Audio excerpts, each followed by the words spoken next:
Umushikiranganji wo kumenyesha amakuru n'ubuhinga ngurukana bumenyi Leocadia Ndacayisaba yagendeye imbonesha kure Kugasaka Web TV ifise icicaro mu ntara ya Ngozi mu nyubakwa za Sokabu kuri uyu wa mbere igenekerezo rya 6 ruheshi umwaka wa 2022 akaba yari kumwe n'abarongozi bakuru bo muri ubwo bushikiranganji buramatari w'intara ya Ngozi, musitanteri wa komine ya Ngozi n'abandi bategetsi batandukanye hamwe kandi nibimenyesha amakuru. Uhagarariye iyo mbonesha kure Rugendo Shimirimana mwijambo ryiwe ryikaze akaba yasiguye impamvu bise iyo mbonesha kure izina Kugasaka.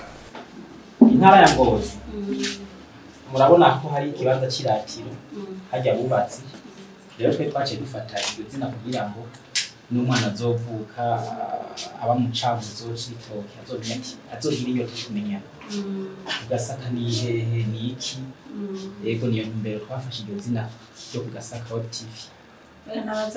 Icegera cujejwe gutosora amakuru Anise Mizero yasiguye uko ibikorwa bitegekanijwe buri munsi.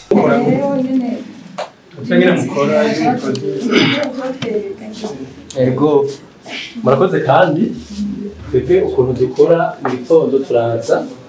tumaze kuza tudushitse hano tukasinya muri registre de présence, hanyuma tukaca tugira réunion de rédaction, inama twigiramo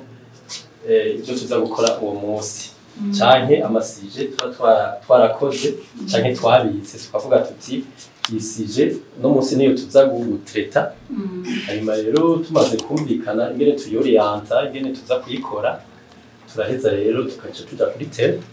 tukagenda umutegetsi tukamurondera canke badutumye ko tukagenda, hama tugarutse kuvuga umumenyesha makuru azanye amakuru yazanye inkuru ashitse hano rero tuca twicara tukayiga ingene tuyubaka, hama tukayubaka tukavuga ati ngaha anye kiragucya anye akagakosore akakibanure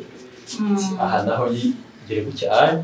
hama rero tukaca tujagaho muri technique. Murabona yuko c'est de rédaction nico